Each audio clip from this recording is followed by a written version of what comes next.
Trump rolled back Obama's Antiquities Act declarations. And what those Antiquities Act declarations did was it protected vast tracts of American land from development, basically turned these huge chunks of American land into natural parks. It inhibited grazing leases, mining development, oil and gas. For example, the Bear Ears Monument will lose 1.1 million acres due to Trump's rollback of it, or 85% of its land area.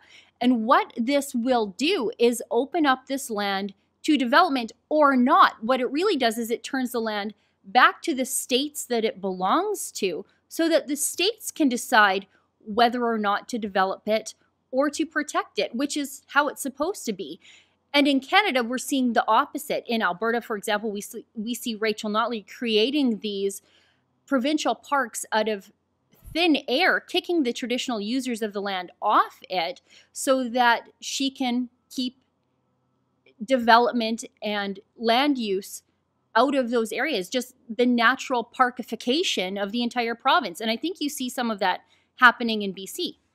Yeah, I mean, it's sort of similar to Trudeau's North Coast oil tanker ban, which basically has killed the hopes of many First Nations in the area who did want to see not only oil exports from potentially the Northern Gateway pipeline, but there's this Eagle Spirit pipeline that's completely backed by First Nations, and the LNG industry as well. But of course, you know, with all of these virtue signaling bans, of course, from Justin Trudeau, and the tanker ban, of course, doesn't apply to Alaskan slope oil tankers, which travel right down the BC coast into Puget Sound every single week without incident. So it's just one of those things where it's unfortunate that we sort of, it's amazing. You know, I was bringing this point up with Ezra the other day, actually, Sheila. We've actually flipped the script, both of our countries. You know, Stephen Harper, you know, say what you like about him, about using the term energy superpower. That was the goal he had for Canada. Meanwhile, Obama was all about bringing in EPA regulations, phasing out coal, making life difficult. We've actually flipped the script now. Now we've got Justin Trudeau here in Canada,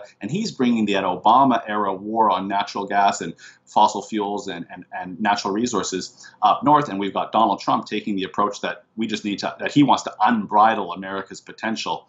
And unfortunately, this is going to be painful for our country. I know that as conservatives, we like to demonize Justin Trudeau, but I truly believe that when it comes to the economic hardship that this country might face, it's 100% going to be based on our demonization of natural resources in the West and killing those middle-class jobs.